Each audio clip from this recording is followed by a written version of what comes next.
En écoutant la pianiste jouer du piano, le millionnaire est resté paralysé en entendant la musique, la même que son amour jouait avant de disparaître il y a 25 ans. Le soir tombait doucement sur Paris, et les rues illuminées de la ville éblouissaient Jules Delaunay à travers la vitre de sa voiture. Il n'avait pas l'habitude de sortir pour ce genre d'événement, mais ce soir-là, c'était différent. Son filleul, Antoine, avait insisté pour qu'il l'accompagne à un concert. Un peu à contre-cœur, Jules avait finalement accepté, bien qu'il ne soit plus retourné à un concert depuis des décennies. Assis dans la salle, Jules observait distraitement les spectateurs s'installer autour de lui. Il y avait quelque chose de rassurant dans le murmure des conversations et dans l'ambiance feutrée de la salle. Pourtant, il ne pouvait s'empêcher de ressentir une légère angoisse. La musique lui rappelait inévitablement Renée, la femme qu'il avait aimée de tout son être et qui avait disparu sans laisser de traces 25 ans plus tôt. Depuis, Jules avait bâti un empire, mais son cœur était resté vide, marqué par cette absence inexplicable. Alors que les lumières s'éteignaient et que le murmure se transformait en silence, Jules se tendit légèrement dans son siège. La pianiste, une jeune femme nommée Capucine, fit son entrée sur scène. Elle était gracile, vêtue d'une simple robe noire qui lui donnait une allure élégante mais modeste. Elle s'assit au piano, ses doigts effleurant doucement les touches avant de commencer à jouer. Dès la première note, Jules sentit une étrange sensation l'envahir. C'était une mélodie familière, une douce berceuse, presque intime. Il fronça les sourcils, tentant de se convaincre que c'était une coïncidence. Mais plus les notes résonnaient dans la salle, plus il se sentait transporté. Cette musique, c'était celle que Renée jouait pour lui, une pièce qu'elle avait composée rien que pour eux, qu'elle appelait leur secret partagé. Le cœur de Jules se serra. Il n'avait jamais entendu quelqu'un d'autre jouer cette mélodie. Comment cette jeune pianiste pouvait-elle la connaître? Les souvenirs affluèrent, et il se retrouva projeté des années en arrière, dans ces moments doux et précieux qu'il partageait avec Renée. Ils étaient de jeunes, amoureux, prêts à affronter le monde ensemble. Mais cette nuit-là à Lyon, après son dernier concert, elle avait disparu, et avec elle, une partie de lui-même. Les larmes commencèrent à perler au coin de ses yeux, et il ne pouvait plus détourner le regard de la scène. Chaque note le poignardait, lui rappelant l'amour qu'il avait perdu. Autour de lui, les spectateurs étaient absorbés par la performance. Mais pour Jules, c'était bien plus qu'un simple concert. C'était un voyage dans son passé, un passé qu'il avait tenté de fuir mais qui revenait le hanter à travers la musique de cet inconnu. Quand le concert se termina, la salle éclata en applaudissements. Mais Jules restait figé. Il essuya discrètement une larme qui avait glissé sur sa joue, tentant de reprendre ses esprits. Il devait parler à cette jeune femme. Il devait savoir d'où venait cette mélodie. Alors que les spectateurs commençaient à quitter la salle, Jules se leva précipitamment. Antoine, qui n'avait pas remarqué l'émotion de son oncle, lui demanda s'il avait apprécié le concert. Jules hocha la tête, incapable de trouver les mots pour expliquer ce qu'il venait de vivre. Ils se frayèrent un chemin parmi la foule, Jules cherchant désespérément des yeux la pianiste. Enfin, il la vit, discutant avec quelques admirateurs près de la scène. « Capucine, c'est bien cela ?» demanda-t-il d'une voix tremblante. La jeune femme se tourna vers lui, légèrement surprise de voir un homme d'une telle prestance s'adresser à elle. « Oui, monsieur. En quoi puis-je vous aider ?»« La dernière pièce que vous avez jouée, » commença-t-il, tentant de dissimuler l'émotion dans sa voix. « D'où la tenez-vous » Capucine sourit doucement. « Et c'est une vieille mélodie que ma mère m'a apprise quand j'étais petite. Elle aimait beaucoup la jouer, surtout avant de... » Elle marqua une pause, baissant légèrement les yeux. Avant de disparaître, Jules sentit un frisson parcourir son échine. « Votre mère ?» Capucine acquiesça. « Oui, elle a disparu quand j'étais encore enfant. Elle était pianiste aussi, très talentueuse, mais je ne l'ai que peu connue. » Le cœur de Jules battait à tout rompre. Il devait savoir. Comment s'appelait-elle ? Elle le regarda, visiblement touchée par l'insistance dans sa voix. Elle s'appelait Renée, Renée Fournier. Le monde de Jules s'effondra en un instant. Tout tournait autour de lui. Il tituba légèrement, choqué par cette révélation. Renée n'avait pas seulement disparu, elle avait eu une fille. Une fille qui, sans le savoir, l'avait ramené à l'amour qu'il pensait avoir perdu à jamais. Le souffle court, Jules se tenait devant Capucine, encore ébranlé par ce qu'il venait d'entendre, René Fournier. Ce nom qu'il n'avait pas prononcé depuis si longtemps résonnait à nouveau, comme un écho lointain d'une époque révolue. Il fixait la jeune femme, incapable de formuler une phrase cohérente. Son esprit le ramenait brutalement 25 ans en arrière, à l'époque où tout semblait encore possible, à l'époque où il croyait que son avenir serait à jamais lié à celui de René. Ils s'étaient rencontrés à Lyon, où René donnait un concert dans une petite salle de quartier. Jules, jeune entrepreneur ambitieux à l'époque, avait été invité par un ami commun qui avait insisté pour qu'il vienne écouter cette pianiste prometteuse. Ce soir-là, sous les lumières tamisées de la salle, René avait captivé tout son auditoire. Son talent pour le piano était évident, mais c'était sa présence, sa douceur, qui avait charmé Jules dès le premier instant. Après le concert, il s'était précipité pour la rencontrer, impressionné non seulement par son art, mais aussi par son élégance discrète. Ils avaient échangé quelques mots timides, mais ce fut suffisant pour que quelque chose naisse entre eux. Ce n'était pas le coup de foudre classique des romans, mais une connexion silencieuse, presque imperceptible, qui se renforçait chaque fois qu'ils se voyaient. Pendant les mois qui suivirent, Jules avait fait de fréquents allers-retours entre Paris et Lyon pour la voir. Ils passaient des heures ensemble, René jouant parfois du piano pour lui, interprétant des morceaux qu'elle avait composés elle-même. C'est à ce moment-là qu'elle lui avait fait découvrir la pièce qu'elle appelait « Leur secret ». C'était une mélodie qu'elle ne jouait pour personne d'autre, une pièce intime qui n'existait nulle part ailleurs que dans leur monde à eux. Jules se souvenait encore du soir où, à la lueur des chandelles, il lui avait demandé de l'épouser. Ils étaient dans son appartement modeste à Lyon, assis l'un en face de l'autre. René avait laissé échapper un rire surpris, avant que ses yeux ne se remplissent de larmes de bonheur. Ils avaient tout prévu, leur avenir, leurs projets, leur mariage.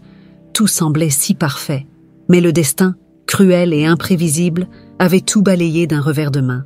Le dernier concert de René à Lyon devait marquer le début d'une nouvelle étape dans leur vie. Ils avaient prévu de se marier peu de temps après, et Jules avait même envisagé de déménager à Lyon pour être plus proche d'elle. Ce soir-là, il s'était assis au premier rang, comme à son habitude, prêt à savourer chaque note. René avait joué avec la passion et la maîtrise qu'il lui connaissait si bien, illuminant la scène de son talent.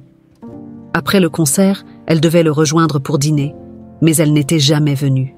Jules avait attendu, d'abord avec impatience, puis avec inquiétude, avant de se lancer à sa recherche. Il avait appelé, questionné les autres musiciens, cherché partout, mais René avait disparu. Le vide qu'elle laissait derrière elle était immense et inexplicable. Aucun indice, aucune trace. Simplement le silence.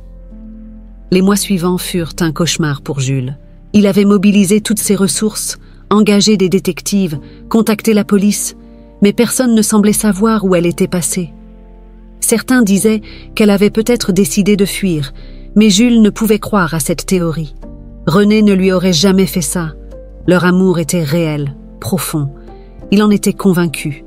Malgré ses recherches incessantes, il n'avait jamais retrouvé sa trace. Peu à peu, la douleur de sa disparition l'avait contraint à enfouir ses souvenirs, à cacher sa peine derrière son travail. Il avait investi toute son énergie dans ses affaires, cherchant à se distraire, à ne plus penser à ce qu'il avait perdu. Son entreprise grandissait à vue d'œil, mais son cœur, lui, restait lourd. Il avait renoncé à l'amour, persuadé qu'aucune femme ne pourrait jamais remplacer René. Et voilà que, 25 ans plus tard, cette jeune pianiste se tenait devant lui, avec les mêmes yeux que René, et cette mélodie, leur mélodie.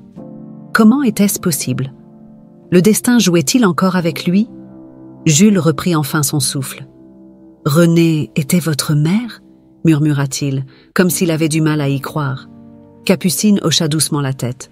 « Oui, mais je ne l'ai jamais vraiment connue. Elle est partie quand j'étais très jeune. Tout ce qu'il me reste d'elle, c'est cette mélodie. » Les paroles de Capucine résonnèrent en lui avec une force incroyable. Sa Renée, sa douce et talentueuse Renée, avait eu une fille dont il n'avait jamais entendu parler, une fille qui jouait la musique de leur amour perdu. Jules sentit une vague d'émotion déferler sur lui. La disparition de René prenait soudainement une tournure bien plus complexe qu'il ne l'avait jamais imaginée. Jules ne parvenait toujours pas à comprendre ce qu'il venait de découvrir. René, son amour perdu, avait eu une fille, et cette fille se tenait maintenant devant lui. Il la regardait, cherchant des traces de sa mère dans les traits de son visage. Il y avait quelque chose dans les yeux de Capucine, dans son sourire timide, qui lui rappelait irrémédiablement René. Cette même douceur, cette même profondeur. Capucine, quant à elle, observait Jules avec curiosité. Elle ne comprenait pas pourquoi cet homme semblait si ému en entendant parler de sa mère. Elle savait peu de choses sur René. Pour elle, sa mère était une figure lointaine, presque un mystère. Capucine avait grandi avec son père, un homme discret, qui ne parlait jamais de son passé avec René. La seule chose qu'il lui avait laissée en héritage était cette mélodie qu'elle jouait depuis son enfance sans vraiment en comprendre l'importance. Mais maintenant, face à Jules, Capucine sentait que cette mélodie était bien plus qu'une simple berceuse. Elle représentait un lien profond, un secret enfoui dans le passé de sa mère, et cet homme semblait être la clé pour le découvrir. « Vous connaissiez ma mère, n'est-ce pas ?» demanda Capucine, brisant le silence lourd entre eux. Jules hocha lentement la tête, tentant de contenir l'émotion qui menaçait de déborder. « Oui, je l'ai connue. René et moi étions... » Il s'interrompit, ne sachant pas comment continuer. Comment expliquer à cette jeune femme qu'il avait aimé sa mère plus que tout et que sa disparition avait détruit une partie de lui? Capucine attendit, patiente, sentant qu'il y avait quelque chose de plus derrière les mots hésitants de Jules. « Vous étiez quoi ?» demanda-t-elle doucement, avec un intérêt sincère. Jules prit une grande inspiration. « Nous étions fiancés. Nous allions nous marier. Et puis, un jour, elle a disparu sans laisser de traces. » Ces mots résonnèrent dans l'air, lourds de douleur et de regret. J'ai passé des années à la chercher, mais je n'ai jamais su ce qui lui était arrivé, jusqu'à aujourd'hui. Capucine resta silencieuse, absorbant cette révélation. Elle n'avait jamais su que sa mère avait eu une autre vie avant sa naissance, qu'elle avait été fiancée à un autre homme. Toutes ces années, Capucine avait cru que son père et sa mère avaient été les seuls protagonistes de cette histoire, mais maintenant, elle découvrait une nouvelle facette du passé de René. Un passé dont elle ignorait tout. « Je suis désolée, je ne savais pas », murmura Capucine, touchée par la sincérité et la tristesse dans les yeux de Jules. « Ce n'est pas ta faute, » répondit-il doucement. « Tu n'aurais pas pu savoir. Personne ne savait. » Jules passa une main sur son visage, tentant de calmer le flot d'émotions qui montait en lui. Il devait garder son calme, il devait comprendre ce qui s'était réellement passé. « Est-ce que ton père t'a parlé de ta mère? De leur histoire ensemble ?» Capucine secoua la tête. « Non, il n'a jamais vraiment parlé d'elle. Je sais qu'ils se sont rencontrés après qu'elle a quitté Paris, mais il est toujours resté très discret sur leur vie avant ma naissance. » Cette réponse ne faisait qu'approfondir le mystère aux yeux de Jules. Comment René avait-elle pu disparaître si brusquement de sa vie pour ensuite réapparaître, sous une autre identité, avec un enfant? Il y avait tant de questions sans réponse. « J'ai besoin de comprendre, » murmura Jules, plus pour lui-même que pour Capucine. « J'ai besoin de savoir ce qui s'est passé, pourquoi elle est partie. » Capucine hocha la tête. Elle aussi ressentait ce besoin pressant de découvrir la vérité sur sa mère. « Peut-être que mon père pourrait avoir des réponses ?» suggéra-t-elle. « Il vit toujours à Lyon, dans la maison où j'ai grandi. Je peux vous emmener là-bas, si vous voulez. » L'idée de retourner à Lyon, la ville où tout avait commencé et s'était tragiquement terminé, fit frémir Jules. Mais il savait qu'il ne pouvait reculer. Il avait passé trop de temps à fuir ce passé douloureux. Si René avait laissé derrière elle une fille, s'il restait une chance de comprendre son départ, alors il devait affronter ses fantômes. « Oui », répondit-il fermement, « emmène-moi là-bas. » Capucine acquiesça, se sentant étrangement proche de cet homme qu'elle venait à peine de rencontrer. Il y avait quelque chose de réconfortant dans sa présence, comme si, à travers lui, elle pouvait découvrir une partie manquante de sa propre histoire. Jules et Capucine quittèrent la salle de concert ensemble, plongés dans leurs pensées respectives. Les rues de Paris, habituellement si vivantes, semblaient soudainement silencieuses et enveloppées d'un mystère. Le voyage vers Lyon les attendait, et avec lui, la vérité sur ce qui s'était réellement passé 25 ans plus tôt. Alors qu'ils marchaient côte à côte, Jules sentit une nouvelle énergie monter en lui. Cette quête de réponse était désormais inévitable. Capucine était la clé de son passé, et peut-être aussi de son avenir. Le train roulait doucement vers Lyon, et à l'intérieur du compartiment, le silence régnait entre Jules et Capucine. Le paysage défilait par la fenêtre, mais Jules n'y prêtait guère attention. Son esprit était entièrement absorbé par ce qu'il s'apprêtait à découvrir. Retourner à Lyon ravivait en lui des souvenirs qu'il avait tenté d'oublier pendant des années. La ville qui avait vu naître son amour avec René était aussi celle qui l'avait brisée. Assis face à Capucine, il observait la jeune femme, tentant de se faire à l'idée que, d'une certaine manière, elle représentait tout ce qui lui restait de René. Chaque geste, chaque regard qu'elle posait sur le monde lui rappelait la douceur de celle qu'il avait perdue. Pourtant, elle était une inconnue, et Jules savait qu'il devait la traiter comme telle. Capucine n'avait rien à voir avec le mystère de la disparition de René, mais elle était désormais le fil conducteur qui le ramenait à cette vérité enfouie. « Comment était-elle, ma mère ?» demanda soudainement Capucine, brisant le silence. Jules se tourna vers elle, surpris par la question. Il ne s'était pas attendu à ce qu'elle veuille parler de René de cette manière si directe. Il prit quelques instants avant de répondre, cherchant ses mots. Elle était brillante. Elle avait une lumière en elle, quelque chose de magnétique. Quand elle jouait du piano, tout le monde était captivé, mais elle n'était pas seulement talentueuse. Elle avait une gentillesse, une profondeur qui la rendait unique. Capucine sourit faiblement. Je suppose que je ne l'ai pas vraiment connue sous cet angle. Mon père disait souvent qu'elle avait un talent incroyable, mais il ne parlait jamais de sa personnalité. Il t'a élevée seule, n'est-ce pas ? Demanda Jules, curieux de comprendre la dynamique entre Capucine et son père. Oui, répondit-elle. Il n'était pas très démonstratif, mais il a toujours été présent. Je crois qu'il l'a aimée profondément, même s'il ne le montrait pas. Elle marqua une pause avant d'ajouter « Mais il a toujours été mystérieux sur les circonstances de sa disparition. Il disait simplement qu'elle était partie sans vraiment donner de détails. » Jules fronça les sourcils. Il y avait clairement des zones d'ombre dans l'histoire de René, et il pressentait que le père de Capucine en savait bien plus qu'il ne l'avait laissé entendre. Lorsque le train s'arrêta finalement à Lyon, Jules ressentit une étrange nostalgie en posant le pied sur le quai. La ville n'avait pas changé. Elle était toujours aussi belle, avec ses ruelles pavées et son ambiance romantique. Pourtant, pour lui, Lyon était empreinte de tristesse. C'était ici que sa vie avait basculé. « Nous devrions aller voir mon père », proposa Capucine en sortant du train, tirant sa valise derrière elle. Jules acquiesça. C'était là leur première étape, et il espérait que cet homme aurait des réponses à leurs questions. La maison de Capucine était nichée dans un quartier tranquille, à l'écart du tumulte de la ville. Quand ils arrivèrent devant la porte, Jules sentit une légère appréhension monter en lui. Que dirait-il à cet homme? Comment aborderait-il le sujet de René? Capucine frappa doucement à la porte, et quelques instants plus tard, un homme d'une 50aine d'années leur ouvrit.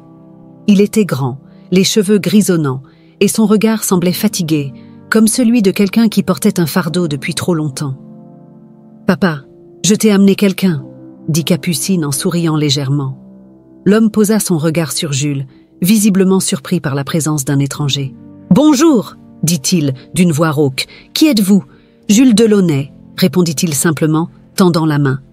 Le père de Capucine hésita un instant avant de lui serrer la main, un éclair de reconnaissance passant dans ses yeux.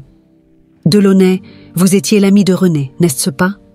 Le cœur de Jules se serra à l'évocation de ce passé. « Plus qu'un ami, » dit-il d'un ton grave. « Nous étions fiancés. » Le silence qui suivit fut lourd. Capucine observa son père, cherchant des réponses dans son regard. « Papa, que s'est-il passé ? Pourquoi maman a-t-elle disparu ?» demanda-t-elle doucement. L'homme soupira profondément, visiblement pris au dépourvu par cette confrontation.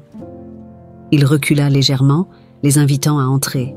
« Il y a des choses que je n'ai jamais dites, » commença-t-il, en s'asseyant dans un fauteuil usé. « René n'a pas disparu volontairement. » Jules se redressa, son attention captée par cette déclaration. « Que voulez-vous dire ? Elle a été victime d'un accident, » poursuivit le père de Capucine, sa voix tremblante. « Un accident qui lui a fait perdre la mémoire. Elle a vécu ici, avec moi, mais elle n'était plus la même. Elle ne se souvenait de rien de son passé, pas de vous, pas de sa vie à Paris. Le choc de cette révélation fut un coup de massue pour Jules. Renée n'était pas partie de son plein gré. Elle avait été perdue, enfermée dans une existence dont elle n'avait aucun souvenir. La douleur de cette réalité l'envahit, mais il savait qu'il devait rester concentré. « Pourquoi n'ai-je jamais été informé ?» demanda-t-il, tentant de contenir sa colère. Le père de Capucine baissa les yeux. « Je pensais que c'était mieux ainsi. Elle ne se souvenait plus de vous. Je ne voulais pas la perturber en la forçant à se confronter à un passé qu'elle avait oublié. » Le silence était devenu presque insupportable dans la petite maison du père de Capucine. Jules se tenait là, encore sous le choc de la révélation que Renée avait perdu la mémoire après un accident. L'idée que la femme qu'il avait aimée et cherchée pendant tant d'années avait vécu sans se souvenir de lui était dévastatrice. Il regardait le père de Capucine, cherchant à comprendre pourquoi il avait gardé le silence si longtemps, mais il savait que la réponse ne serait jamais satisfaisante. Capucine, elle aussi, semblait abasourdie. Elle avait toujours cru que sa mère les avait simplement quittés, mais maintenant, elle apprenait que Renée avait vécu une vie brisée par l'amnésie, sans jamais retrouver la mémoire. « Papa, pourquoi ne m'as-tu jamais raconté tout ça ?» me demanda-t-elle d'une voix tremblante. Le père de Capucine détourna le regard, comme accablé par le poids des années de secret. « Je voulais te protéger, » murmura-t-il. « Je ne voulais pas que tu grandisses avec cette douleur, en sachant que ta mère était là, mais qu'elle ne se souvenait de rien. C'était trop dur à accepter. » Capucine secoua la tête, essayant de contenir les larmes qui lui montaient aux yeux. « Mais j'aurais préféré savoir la vérité. C'était ma mère. J'aurais voulu comprendre ce qui lui était arrivé. » Jules prit une profonde inspiration. Il savait qu'il devait rester calme, mais une colère sourde grondait en lui. « Vous avez pris cette décision pour elle, mais vous n'aviez pas le droit de me priver de la vérité, » dit-il d'une voix tendue. « Renée et moi avions un avenir ensemble. Vous ne pouviez pas simplement effacer ça. » Le père de Capucine posa ses mains sur ses genoux, visiblement épuisé. « Je sais que j'ai fait des erreurs, » avoua-t-il d'une voix rauque. « Mais je pensais sincèrement que c'était la meilleure chose à faire à l'époque. Elle était heureuse, du moins autant qu'elle pouvait l'être dans son état. Je ne voulais pas la perturber en essayant de la forcer à se souvenir. »« Heureuse » murmura Jules, incrédule. « Comment pouvez-vous dire cela, alors qu'elle ne savait même pas qui elle était vraiment ?» Un silence lourd s'installa à nouveau, et Jules sentit que toutes les années de souffrance et de questionnement venaient de s'intensifier. Renée n'avait jamais eu l'opportunité de retrouver son passé, ni de comprendre ce qui lui était arrivé. Mais la réalité qu'elle avait eue une fille changeait tout. Il était soudainement confronté à une nouvelle dimension de son amour perdu. Capucine, le lien vivant qui les reliait encore. Capucine s'essuya les yeux et se tourna vers Jules. « Ah, je suis désolée, » dit-elle doucement. « Je ne savais vraiment rien de tout cela. » Jules la regarda avec une tendresse mêlée de tristesse. « Ce n'est pas ta faute. Tu n'as rien à te reprocher. C'est beaucoup à absorber. » Il se leva brusquement, incapable de rester immobile. L'atmosphère dans la pièce était devenue trop étouffante, trop pleine de révélations inattendues. « Je dois comprendre ce qui s'est passé, » dit-il en marchant lentement, les yeux fixés sur un point invisible. « Il y a encore trop de choses que je ne sais pas. » Le père de Capucine hocha la tête. « Il y a peut-être quelque chose qui pourrait vous aider à en savoir plus. » Jules s'arrêta net et le regarda avec intensité. « Avant sa mort, » poursuivit-il, « Renée a laissé quelques affaires. Rien de grand, juste un carnet, des photos. Mais je n'ai jamais osé y toucher. Je peux vous les donner, si cela peut vous apporter des réponses. » Le cœur de Jules fit un bond dans sa poitrine. Un carnet? Des photos? C'était plus qu'il n'aurait jamais espéré après tant d'années de néant. « Oui, s'il vous plaît, » dit-il, sa voix à peine audible. Le père de Capucine se leva lentement et se dirigea vers une petite armoire en bois au fond de la pièce. Il en sortit une petite boîte, poussiéreuse et usée par le temps. Il la tendit à Jules, qui la prit avec des mains tremblantes. Jules ouvrit la boîte avec précaution, comme s'il s'agissait d'un trésor fragile. À l'intérieur, il trouva d'abord quelques photos en noir et blanc, des images de Renée avant l'accident. Elle y apparaissait souriante, heureuse, pleine de vie. Jules sentit une boule se former dans sa gorge. C'était la Renée qu'il avait connue, celle qu'il avait aimée.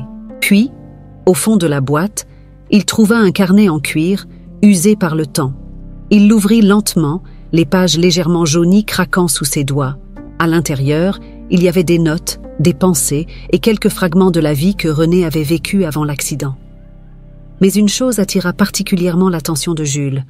Une page où René avait écrit, presque à la hâte, les mots « Auguste, je dois le dire à Jules ». Le monde de Jules bascula à nouveau. Auguste, son propre frère.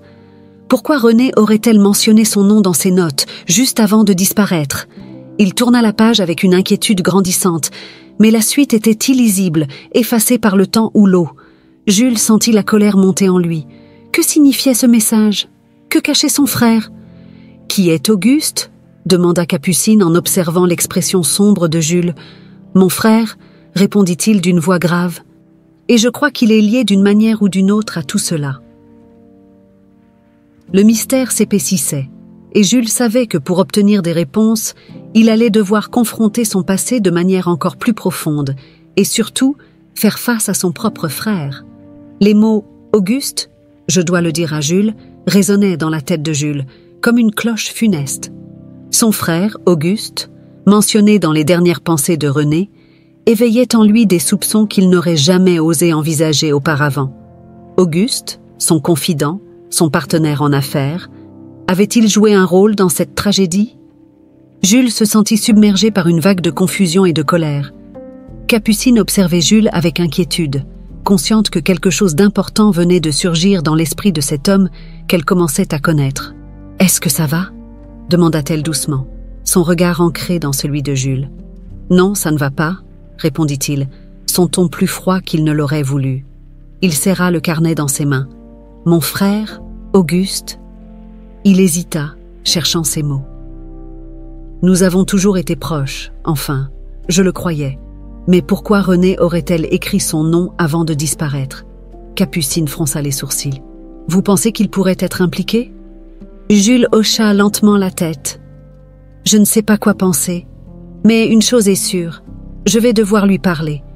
Je dois comprendre pourquoi elle a mentionné son nom et ce qu'il sait vraiment. » Le père de Capucine, qui écoutait en silence, se racla la gorge. « Auguste était-il proche de René ?» demanda-t-il, avec une curiosité prudente. « Pas particulièrement, » répondit Jules. Ils se voyaient lors de quelques événements familiaux, mais ils n'étaient pas amis proches. Cependant, Auguste a toujours eu une certaine ambition. Il a souvent essayé de se mêler de mes affaires, de contrôler certains aspects de ma vie. Mais de là à penser qu'il ait pu faire quelque chose d'aussi grave? Jules s'interrompit, luttant pour ne pas laisser son imagination courir trop loin. Il ferma les yeux, pris entre les souvenirs et les nouvelles révélations. Pendant des années, il avait cherché des réponses, pensant que René avait peut-être fui, qu'un accident l'avait emporté. Mais à présent, une autre possibilité se dessinait. Et si elle avait été victime d'un complot? Et si Auguste avait orchestré sa disparition pour ses propres desseins? Capucine posa une main réconfortante sur l'épaule de Jules. « Je ne sais pas ce que vous allez découvrir, mais je serai là pour vous aider. Nous devons découvrir la vérité, quoi qu'il en coûte. » Jules hocha la tête en silence. Il était reconnaissant pour la présence réconfortante de Capucine. En elle, il voyait non seulement le dernier lien avec René, mais aussi une force intérieure qui l'aidait à tenir le coup. Ils allèrent devoir affronter cette vérité ensemble. Le lendemain matin, Jules décida de rentrer à Paris. Il ne pouvait pas attendre plus longtemps. Le nom d'Auguste pesait lourdement sur lui, et il devait le confronter avant que ses émotions ne le submergent. Capucine insista pour l'accompagner. Elle sentait que quelque chose de bien plus vaste que tout ce qu'ils avaient imaginé jusqu'ici était sur le point d'éclater. De retour à Paris, Jules conduisit directement jusqu'à la grande demeure familiale où vivait Auguste. La confrontation était inévitable, et chaque minute qui passait augmentait la tension. Capucine, assise à côté de lui, gardait un silence respectueux, mais son esprit était en ébullition. Elle n'avait jamais rencontré cet Auguste, mais d'après ce qu'elle avait entendu, il semblait être au cœur de tout. La voiture s'arrêta devant la grande maison de style haussmannien, imposante et chargée d'histoire. Jules et Capucine descendirent de la voiture, et alors qu'ils se dirigèrent vers la porte d'entrée, Jules se sentait de plus en plus nerveux. Son cœur battait à tout rompre, et la colère qu'il tentait de maîtriser menaçait de faire surface à tout moment. Il frappa à la porte avec détermination. Quelques instants plus tard, un domestique ouvrit et les conduisit à travers le vaste hall jusqu'à un salon où Auguste les attendait, assis dans un fauteuil en cuir, une expression légèrement surprise sur le visage. « Jules, quelle bonne surprise !» dit-il avec un sourire tendu en se levant pour l'accueillir. Il se tourna ensuite vers Capucine avec curiosité. « Et cette jeune femme est... »« Elle s'appelle Capucine, » répondit Jules froidement. « La fille de René. » Auguste parut désorienté pendant une fraction de seconde, mais il se reprit rapidement. « La fille de René ?»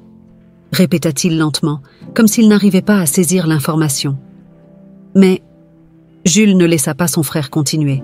« Auguste, nous devons parler. » Son ton était sec, tranchant. Il sortit le carnet de René de sa poche et le posa sur la table devant son frère. « Tu vois ça? René a écrit ton nom ici, juste avant de disparaître. Explique-moi pourquoi. » Auguste resta silencieux pendant un long moment, ses yeux fixés sur le carnet. Il semblait pris au dépourvu, mais derrière son calme apparent, Jules sentait une tension, un mensonge qui flottait dans l'air. « Jules, tu ne comprends pas, » commença Auguste avec prudence. « Oh, ce que tu penses te savoir, ce n'est pas aussi simple. René, elle était dans une situation compliquée. »« Qu'est-ce que tu veux dire ?» demanda Jules, son ton plein de méfiance. « Il y a des choses que je ne t'ai jamais dites, des choses que tu n'aurais pas voulu savoir à l'époque, » répondit Auguste en se levant lentement de son fauteuil. « René, elle était en danger. » Le regard de Jules s'assombrit. Quel genre de danger? Tante Auguste esquiva la question, comme s'il cherchait à gagner du temps, à éviter la confrontation directe. « J'ai fait ce que je devais faire pour protéger certaines choses, pour protéger notre famille. » Le sang de Jules se glaça. Auguste, son propre frère, parlait d'une manière énigmatique, presque coupable. La colère refoulée monta en lui comme une vague. « Qu'est-ce que tu lui as fait, Auguste ?» demanda-t-il, sa voix tremblante de rage. Le silence qui suivit sembla durer une éternité. Auguste baissa les yeux, incapable de soutenir le regard de son frère. Il était évident qu'il cachait quelque chose, et Jules savait qu'il n'allait pas aimer ce qu'il s'apprêtait à découvrir. Le silence qui s'abattit dans la pièce était lourd, presque étouffant. Jules sentait la tension monter à chaque seconde qui s'écoulait. Auguste, assis devant lui, évitait toujours son regard, comme s'il était sur le point d'avouer quelque chose d'inavouable. Capucine, debout à côté de Jules, observait la scène, incertaine de ce qu'elle allait entendre, mais sentant que la vérité, si proche, allait bouleverser leur vie à tous. « Auguste, qu'est-ce que tu caches ?» répéta Jules, la voix tremblante de « émotion ». « Tu parles de danger, de protection, mais de quoi parles-tu exactement ? Qu'as-tu fait à René ?» Auguste soupira profondément, posant une main sur son front comme pour rassembler ses pensées. Ses traits étaient tendus et il semblait lutter intérieurement. Finalement, il se redressa lentement dans son fauteuil, comme s'il s'apprêtait à livrer un fardeau qu'il portait depuis des années. « Ce n'était jamais censé se passer comme ça, » murmura-t-il. « Je voulais juste protéger la famille. René, elle était devenue une menace. » Jules sentit une vague de colère monter en lui. Il serra les poings. Une menace? Comment René aurait-elle pu être une menace pour qui que ce soit? Auguste se leva brusquement, visiblement agacé. « Tu ne comprends pas, Jules. Tu étais tellement absorbé par elle, tellement aveuglé par ton amour que tu ne voyais pas ce qu'elle représentait pour notre famille. » Jules le fixa, abasourdi. « Et qu'est-ce qu'elle représentait exactement, selon toi ?» Dame Auguste fit quelques pas dans la pièce, cherchant ses mots, comme s'il avait besoin de temps pour articuler ses pensées. René venait d'un milieu modeste. Elle n'avait rien à offrir à notre famille, rien qui puisse renforcer notre position. Je voulais que tu épouses quelqu'un de ton rang, quelqu'un qui aurait pu nous apporter des alliances stratégiques, des opportunités. Le choc de ces paroles cloua Jules sur place. Il n'avait jamais imaginé que son frère puisse nourrir de telles ambitions froides et calculatrices. « Alors c'était ça », murmura Jules, sentant la colère bouillonner en lui. « Tu voulais contrôler ma vie, mes choix, et René se trouvait sur ton chemin. » Auguste hocha la tête, les yeux brillants de ressentiment. « Oui, Elle se trouvait sur mon chemin et sur le tien, même si tu ne voulais pas le voir. Tu allais sacrifier tout ce que nous avions bâti pour cette pianiste. Capucine, qui jusqu'ici était restée silencieuse, intervint d'une voix ferme. Vous parlez de ma mère comme si elle n'avait aucune valeur. Mais elle en avait. Peut-être pas pour vos affaires, mais elle en avait pour mon père. Ses yeux brillaient d'une détermination nouvelle, comme si elle prenait soudainement conscience de son rôle dans cette confrontation. Auguste la regarda avec mépris. « Toi, tu ne comprends pas non plus. J'ai fait ce qu'il fallait pour protéger notre famille. » Jules s'approcha de son frère, ses poings toujours serrés, mais cette fois, c'était une colère plus froide, plus contrôlée, qui parlait. « Et qu'est-ce que tu as fait, exactement, Auguste? Comment as-tu osé te mêler de nos vies ?» Auguste baissa les yeux, sa voix étranglant dans sa gorge. « Mais je savais qu'elle ne te quitterait jamais volontairement, alors j'ai dû agir. J'ai engagé des gens, des personnes pour la faire disparaître. C'était juste censé être temporaire, juste pour l'éloigner de toi, le temps que tu réalises que tu pouvais vivre sans elle. Mais ça a mal tourné. » Jules sentit une vague de froid lui parcourir l'échine. « Tu l'as fait enlever ?» demanda-t-il, incrédule, sa voix presque un murmure. Auguste hocha la tête, incapable de regarder Jules dans les yeux. « Oui, mais ça a mal tourné. Il y a eu un accident. Renée, elle a perdu la mémoire. Les gens que j'avais engagés l'ont abandonnée, pensant qu'elle était morte. Je n'ai jamais voulu que ça aille aussi loin, Jules. Je te jure que ce n'était pas censé se passer ainsi. » Le cœur de Jules se serra. Tout prenait sens maintenant. Renée avait disparu non par sa propre volonté, mais à cause de la jalousie et des manigances de son propre frère. Et tout cela pour des raisons d'ambition et de pouvoir. Il recula d'un pas, ébranlé par l'ampleur de la trahison. « Tu l'as laissée souffrir, seule, pendant toutes ces années, sans jamais tenter de la retrouver ?» demanda Jules, sa voix brisée par l'émotion. « Quand j'ai appris qu'elle avait perdu la mémoire, j'ai pensé que c'était pour le mieux. Qu'elle vivait une nouvelle vie, loin de nous, loin de toi.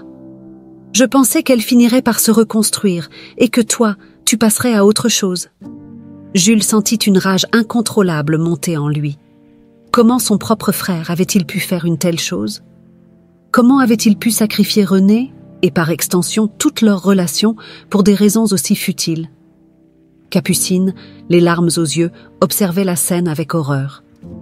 « Vous avez détruit la vie de ma mère, et la nôtre. » Auguste ne répondit pas, luttant avec sa propre culpabilité, tandis que Jules, se sentant à la fois trahi et désespéré, sentait sa vision s'obscurcir par la rage. Pendant toutes ces années, il avait cherché des réponses. Mais les réponses qu'il venait d'obtenir étaient bien pires que tout ce qu'il avait imaginé. « Auguste, » dit Jules d'une voix tremblante, « je ne pourrai jamais te pardonner ce que tu as fait. Tu as volé ma vie, mon avenir. Et tu l'as fait avec une telle froideur, comme si cela n'avait aucune conséquence. » Auguste ouvrit la bouche pour se défendre, mais Jules ne voulait plus l'entendre. Il se tourna vers Capucine, ses yeux remplis de tristesse. « Nous devons partir, » dit-il. Ils quittèrent la pièce sans un mot de plus, laissant Auguste seul avec ses remords. Mais pour Jules, ce n'était pas une fin. C'était le début d'un combat intérieur, entre le besoin de justice et celui de tourner la page. Le départ de la maison d'Auguste laissa un vide silencieux entre Jules et Capucine. Ils traversèrent Paris sans échanger un mot, l'ampleur de ce qu'ils venaient de découvrir pesant lourdement sur leurs épaules. Jules, assis au volant, serrait le volant si fort que ses jointures blanchissaient. Il avait envie de hurler, de frapper quelque chose, mais il se retenait, essayant de maintenir un semblant de contrôle. Capucine, elle, observait Jules avec inquiétude. Elle avait toujours senti qu'il y avait quelque chose de sombre et de caché derrière le passé de sa mère, mais elle n'avait jamais imaginé que cela impliquerait des membres de la propre famille de Jules. Elle se sentait perdue, tiraillée entre la tristesse, la colère et la confusion. « Jules » commença-t-elle doucement, brisant finalement le silence oppressant dans la voiture. « Qu'est-ce qu'on va faire maintenant ?» Jules tourna la tête vers elle, le visage marqué par la fatigue et la douleur. « Je ne sais pas, Capucine, je ne sais pas. » Il soupira profondément. « Tout ce que je sais, c'est que je ne peux pas laisser Auguste s'en tirer comme ça. » Capucine acquiesça lentement. Elle comprenait la douleur de Jules, mais elle craignait aussi les conséquences d'une confrontation trop brutale. Et s'il essaie de se défendre, de nier tout ce qu'il a fait? Jules secoua la tête. Il ne peut pas nier. Il a avoué. Tout est clair maintenant. Il a détruit René, il a détruit ma vie, et il a détruit la tienne. Le silence retomba, tandis que la voiture filait à travers les rues de Paris, direction la maison de Jules. Il savait qu'il devait réfléchir à la suite. Il ne pouvait pas se contenter de hurler sur Auguste, de le confronter une nouvelle fois sans conséquence. Il devait trouver un moyen de rendre justice à René, de réparer, autant que possible, les torts du passé. Lorsqu'ils arrivèrent chez Jules, il invita Capucine à entrer. Leurs pas résonnèrent dans le grand salon vide de la demeure, un espace qui, autrefois, avait été conçu pour accueillir une vie partagée avec René. Aujourd'hui, ce n'était qu'un écho de ce qui aurait pu être.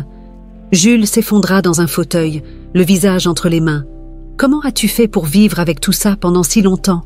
demanda Capucine, debout près de lui, ses bras croisés contre sa poitrine comme pour se protéger.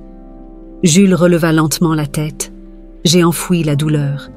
J'ai essayé de me convaincre que René m'avait abandonné, que c'était peut-être ma faute. J'ai bâti cet empire autour de moi pour me protéger de l'échec, de la tristesse, mais tout cela n'a jamais rien guéri. » Capucine s'assit en face de lui, ses yeux fixés sur les siens. « Alors, que faisons-nous maintenant ?»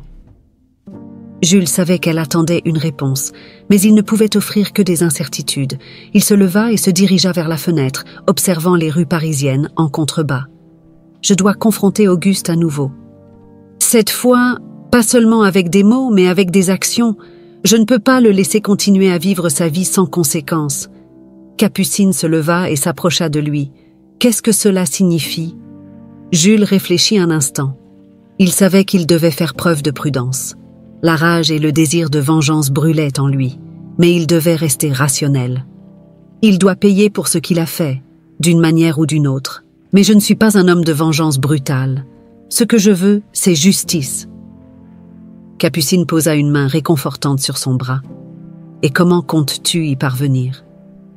Jules se tourna vers elle, son regard plein de détermination.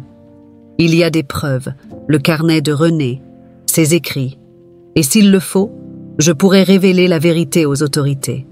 Je ne veux pas détruire ma famille publiquement, mais si c'est le seul moyen de lui faire rendre des comptes, alors je le ferai. Capucine hocha la tête. Elle comprenait maintenant que Jules ne voulait pas seulement des réponses, il voulait aussi réparer, autant que possible, les dégâts causés par Auguste. Mais elle savait aussi que cette quête de justice ne serait pas simple. Et si cela provoque un scandale? Jules la regarda longuement avant de répondre. Le scandale n'est rien comparé à ce qu'il a fait subir à René. Ce qui importe, c'est de rétablir la vérité, de faire en sorte que sa mémoire ne soit pas ternie par les mensonges et les manipulations d'Auguste. Capucine sentit une vague de respect l'envahir pour cet homme qui, malgré la douleur qu'il portait, cherchait à agir avec droiture. « Je serai à tes côtés », dit-elle doucement. « Quoi qu'il arrive ?» Jules sourit faiblement. « Merci, Capucine. Ta mère serait fière de toi. » Ils passèrent le reste de la soirée à discuter des différentes options qui s'offraient à eux. Jules envisageait de faire appel à un avocat de confiance pour examiner le carnet de René et voir s'il pouvait en tirer des preuves tangibles contre Auguste. Mais il savait que cela ne suffirait peut-être pas. Auguste était rusé et il serait probablement prêt à tout pour protéger son propre nom. Le lendemain matin, Jules décida de confronter Auguste une dernière fois, mais cette fois, il ne serait pas seul. Il voulait que Capucine soit là, non seulement pour témoigner de la vérité, mais aussi pour comprendre toute la complexité de cette tragédie familiale. Lorsqu'ils arrivèrent à la demeure d'Auguste, une tension palpable flottait dans l'air. Jules se tenait droit, le visage fermé, prêt à affronter son frère. Capucine, à ses côtés, ressentait l'ampleur de ce moment. Ils pénétrèrent dans la grande maison, et lorsqu'Auguste les rejoignit dans le salon, il savait que la situation avait changé. « Auguste », commença Jules, d'un ton froid, mais maîtrisé. « Il est temps que tu assumes tes actes. Nous ne pouvons plus continuer comme si de rien n'était. » Auguste, visiblement nerveux, chercha à adopter une attitude de contrôle, mais Jules voyait clair dans son jeu. Cette fois-ci, il ne se contenterait pas de mots. Auguste fixa Jules et Capucine, les mains légèrement tremblantes malgré ses efforts pour paraître calme. Il savait que cette confrontation marquait un point de non-retour. Jules, debout, le regard dur, attendait une réponse, tandis que Capucine, à ses côtés, avait les bras croisés, son regard reflétant la force tranquille qu'elle dégageait. « Qu'est-ce que tu veux de moi, Jules ?» demanda Auguste, sa voix légèrement tremblante, trahissant une nervosité mal dissimulée. Jules serra la mâchoire, luttant pour maîtriser la tempête d'émotions qui le traversait. « Ce que je veux, Auguste, c'est que tu assumes enfin ce que tu as fait, que tu admettes, devant nous et devant toi-même, que tu as détruit René, que tu as détruit tout ce qui aurait pu être entre nous. » Auguste se détourna, incapable de soutenir le regard accusateur de son frère. « Je t'ai déjà dit, » murmura-t-il, « je ne voulais pas que ça se passe ainsi. Mais c'est ainsi que ça s'est passé, » répliqua Jules, sa voix montant sous l'effet de la colère. « Et maintenant, tu dois en payer le prix. » Capucine posa une main légère sur le bras de Jules, comme pour l'apaiser. Elle savait que cette situation était bien plus complexe que ce qu'elle aurait jamais pu imaginer. Auguste avait trahi sa propre famille, mais au-delà de la colère de Jules, elle percevait aussi une immense tristesse, un homme déchiré entre la vengeance et le désir de tourner la page. « Et que comptes-tu faire, Jules ?» demanda Auguste d'une voix plus ferme, sentant que son frère était à un carrefour. « Tu vas me dénoncer ? Détruire notre famille publiquement ? Est-ce vraiment ce que tu veux ?» Jules resta silencieux un instant. La perspective de dénoncer son frère, de porter l'affaire devant la justice, pesait lourdement sur lui. Mais en même temps, comment pouvait-il pardonner une telle trahison ? Tout en lui réclamait une forme de justice, une réparation pour tout ce qu'il avait perdu. Pourtant, il sentait aussi que la vengeance seule ne réparerait pas ce qui avait été brisé. Capucine, percevant ce conflit intérieur chez Jules, parla enfin. « Jules, la vengeance ne ramènera pas ma mère. Elle ne réparera pas les années perdues, ni n'effacera la douleur. » Jules la regarda, ses yeux emplis de tristesse. Il savait qu'elle avait raison. Auguste méritait de payer pour ce qu'il avait fait, mais la violence ou la destruction ne ferait que prolonger la souffrance. Capucine, par sa seule présence, incarnait une part de René. Elle était la preuve vivante que l'amour pouvait transcender même les pires trahisons. « Alors qu'est-ce que tu proposes ?» demanda Jules, se tournant vers Capucine, sa voix empreinte de désespoir. Capucine inspira profondément avant de répondre. « Renée a toujours été une femme pleine de grâce et de compassion, n'est-ce pas ? Elle n'aurait jamais voulu que tout cela se termine dans la haine et la destruction. Nous devons trouver une autre voie, une voie qui honore sa mémoire. » Auguste, qui avait jusqu'à présent écouté en silence, se tourna vers eux, le visage empreint d'une expression de culpabilité et de peur mêlée. « Que voulez-vous que je fasse ?» demanda-t-il d'une voix brisée. « Je suis prêt à tout pour racheter ce que j'ai fait. » Jules le regarda, ses yeux brillants de larmes refoulées. Il était partagé entre l'envie de crier sa colère et celle de s'effondrer sous le poids du chagrin. « Je veux que tu dises la vérité, » dit-il finalement. « Que tu admettes publiquement ce que tu as fait, que tu prennes la responsabilité de tes actes. » Auguste pâlit. « Publiquement ? Mais cela détruira notre nom, nos affaires ? » « Peu importe, » s'écria Jules. « Rien de tout cela n'a plus d'importance. Ce qui compte, c'est la vérité. C'est tout ce que je te demande, Auguste. Que la vérité soit rétablie, pour René, pour moi et pour Capucine. » Capucine hocha la tête, approuvant la décision de Jules. Elle savait que la voie de la vérité, bien qu'ardue, était la seule qui puisse offrir une véritable guérison. « Il est temps de réparer le passé, » murmura-t-elle doucement. Auguste semblait totalement désorienté. Il comprenait désormais qu'il ne pourrait pas fuir la vérité plus longtemps. Ses manipulations, sa jalousie, tout ce qu'il avait tenté de dissimuler, allait éclater au grand jour. Mais face à la détermination de Jules et Capucine, il savait qu'il n'avait plus le choix. « Très bien, » dit-il enfin, d'une voix rauque. « Je vais tout avouer. Je dirai ce que j'ai fait, et j'accepterai les conséquences. » Le soulagement que Jules ressentit à cet instant fut indescriptible. Ce n'était pas la fin qu'il avait imaginée, mais c'était une fin juste. Auguste allait enfin rendre des comptes, et la mémoire de René serait réhabilitée. Mais même avec cette promesse de justice, Une part de lui restait profondément marquée par le poids des années perdues. Il se tourna vers Capucine et lui sourit faiblement. « Tu avais raison, hein, dit-il. La vérité est ce qui compte le plus, pas la vengeance. » Capucine répondit à son sourire, reconnaissante qu'ils aient choisi cette voie. Elle savait que le chemin vers la guérison serait long, mais elle était prête à le parcourir avec Jules à ses côtés. Auguste, quant à lui, semblait abattu. Il savait que sa confession marquerait la fin de tout ce qu'il avait tenté de préserver, mais c'était le prix à payer pour enfin libérer cette famille du poids de son passé. Le lendemain, Auguste rédigea une déclaration publique dans laquelle il avoua tout: la disparition orchestrée de René, les manipulations qu'il avait mises en place et la trahison envers son propre frère.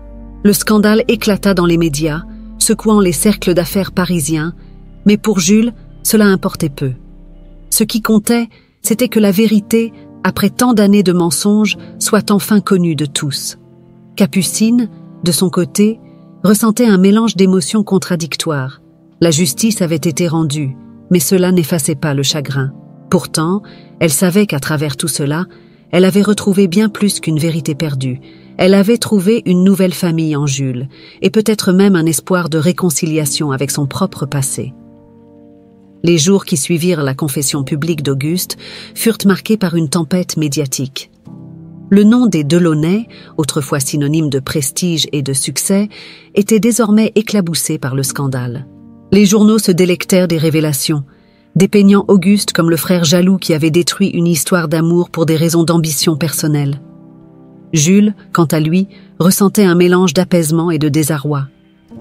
Il avait enfin obtenu la vérité qu'il recherchait depuis tant d'années, mais cette vérité, aussi libératrice qu'elle soit, laissait aussi une douleur lancinante. Rien ne pouvait ramener René, ni effacer les années de souffrance et d'incertitude qu'il avait traversées. Pourtant, quelque chose avait changé. Le poids du mensonge qui pesait sur ses épaules s'était allégé, et il sentait que, pour la première fois depuis longtemps, il pouvait envisager un futur sans être hanté par le passé.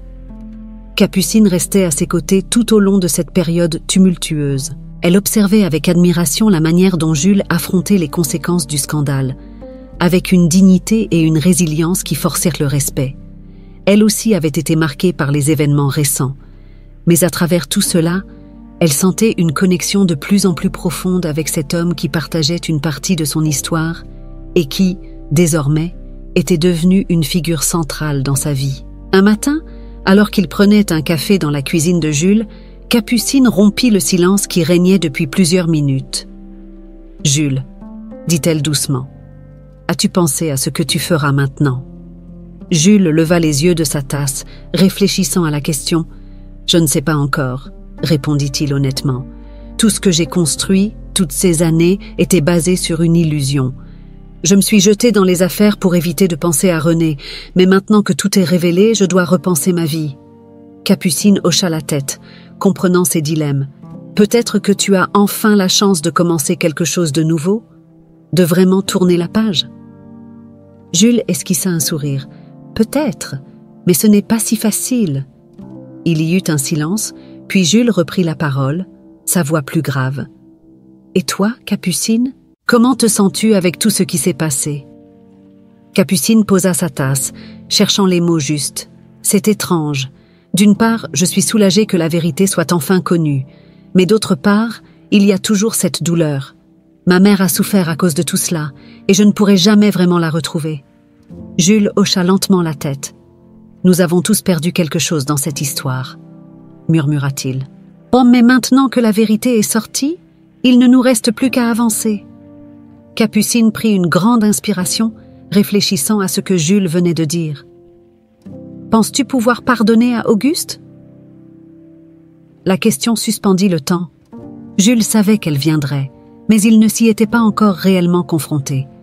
Le pardon était une idée abstraite, une chose que l'on conseille aux autres de faire, mais qui est si difficile à appliquer à soi-même. Comment pouvait-il pardonner à celui qui avait détruit son bonheur, son avenir ? « Je ne sais pas, » avoua-t-il finalement, sa voix brisée par l'hésitation. « Comment pourrais-je pardonner à quelqu'un qui a pris tant de choses ?» Capucine resta silencieuse pendant un moment, puis elle parla doucement. « Parfois, Le pardon n'est pas pour la personne qui a causé le mal, mais pour soi-même. Peut-être que pardonner à Auguste te libérera de la colère que tu portes encore. Ah, Jules la regarda longuement, ses paroles résonnant en lui. Capucine, malgré son jeune âge, montrait une sagesse surprenante. Elle avait raison, bien sûr. La colère qu'il portait contre Auguste l'étouffait encore, et il savait qu'il ne pourrait jamais vraiment être en paix tant qu'il n'aurait pas trouvé un moyen de laisser cette haine derrière lui. Les jours qui suivirent furent marqués par cette réflexion. Jules passait de longues heures à marcher seul dans les rues de Paris, se posant sans cesse la même question. Pouvait-il pardonner à Auguste? Les souvenirs de son frère, autrefois si proches, se mêlaient désormais à la trahison, et il peinait à retrouver les bons moments qu'ils avaient repartagés. Un après-midi, alors qu'il se promenait près de la Seine, il s'arrêta sur un banc, contemplant l'eau qui coulait paisiblement. Ses pensées étaient entroublées, mais peu à peu, une idée commençait à s'imposer à lui. Le pardon ne signifiait pas effacer ce qui avait été fait, ni minimiser l'impact des actions de son frère. Il s'agissait simplement de se libérer du poids de cette colère, de cette rancune qui le rongeait depuis si longtemps. Plus tard dans la soirée, de retour chez lui, il prit une décision. Il appela Auguste. « Jules, commença Auguste à l'autre bout du fil, mais Jules l'interrompit. « Ne dis rien, dit-il calmement. J'ai réfléchi à tout ça. Ce que tu as fait, c'est impardonnable. Mais je ne veux plus vivre avec cette haine. Je ne te pardonne pas pour toi, mais pour moi, parce que j'ai besoin d'avancer, de tourner la page. » Il y eut un long silence de l'autre côté de la ligne. Auguste semblait stupéfait, peut-être même soulagé. « Je comprends, » murmura-t-il enfin. « Je ne veux plus avoir affaire à toi, Auguste, » poursuivit Jules. « Mais je devais te dire ça. »« Merci, » répondit Auguste, sa voix empreinte d'une émotion qu'il tentait de cacher. Jules raccrocha, sentant une étrange sensation de légèreté l'envahir.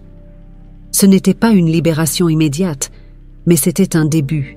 Il savait qu'il lui faudrait du temps pour guérir entièrement, mais en choisissant de pardonner, il avait fait le premier pas vers cette guérison. Il se tourna vers Capucine, qu'il avait observée pendant l'appel, un sourire doux sur les lèvres. « Tu as bien fait, » dit-elle simplement. Jules acquiesça. « Oui, » murmura-t-il.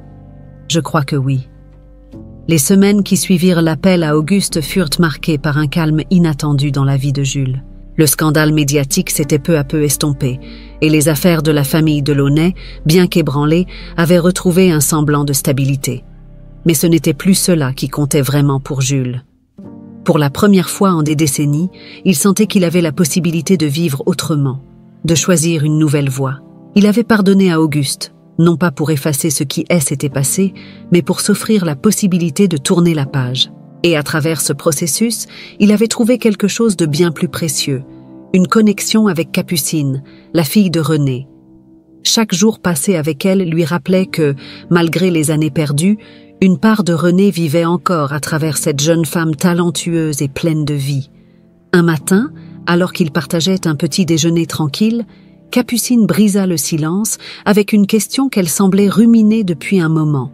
« Oh Jules, as-tu pensé à ce que tu voudrais faire maintenant que tout est derrière nous ?» Jules leva les yeux de son café, réfléchissant à sa réponse. « Oui, » dit-il lentement. « J'ai beaucoup réfléchi, et je pense qu'il est temps pour moi de m'éloigner un peu des affaires, de prendre du recul. J'ai passé ma vie à construire cet empire, à me cacher derrière mon travail. Mais je veux autre chose maintenant. » Capucine hocha la tête. Elle comprenait ce sentiment. Elle aussi, malgré son jeune âge, avait ressenti ce besoin de redéfinir ses priorités après tout ce qu'elle avait découvert sur sa mère. « Qu'est-ce que tu aimerais faire, alors ?» Jules sourit légèrement, un sourire teinté de nostalgie.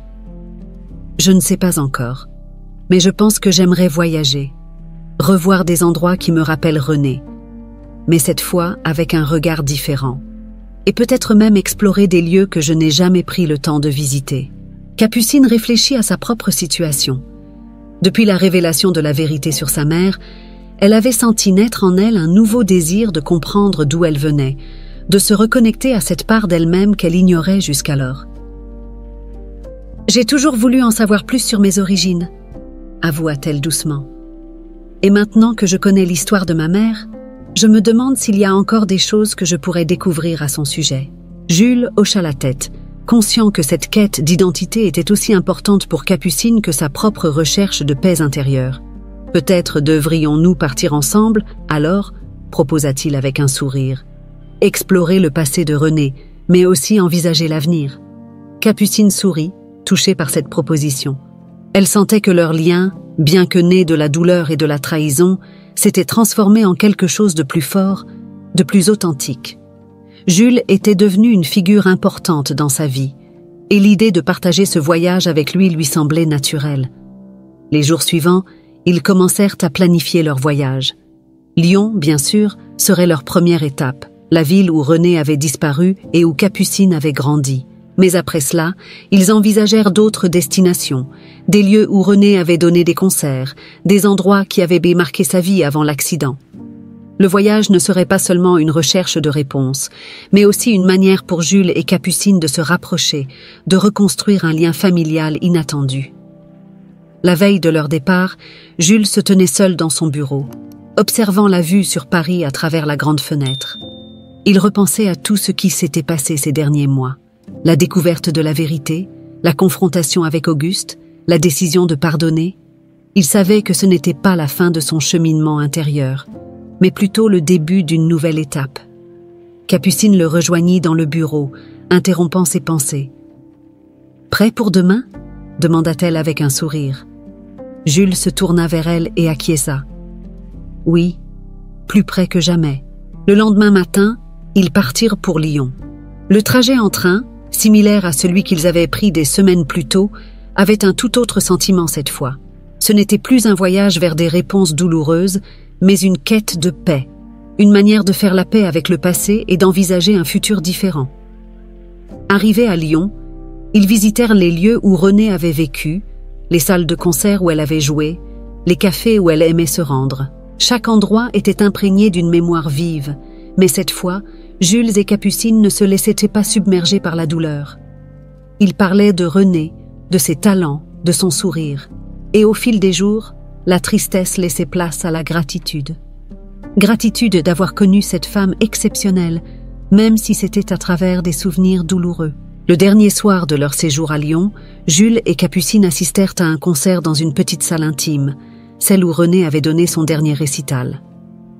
Assis côte à côte, ils écoutaient la musique s'élever dans la pièce, et pour la première fois depuis longtemps, Jules sentit une forme de paix l'envahir.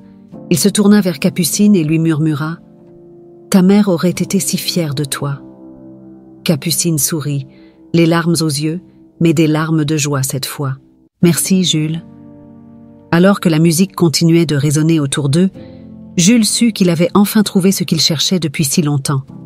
La vérité, la rédemption et une nouvelle famille, avec Capucine à ses côtés. Ce voyage n'était pas la fin de leur histoire, mais le début d'un nouveau chapitre. Un chapitre où le passé n'était plus un fardeau, mais une source de force et de réconciliation.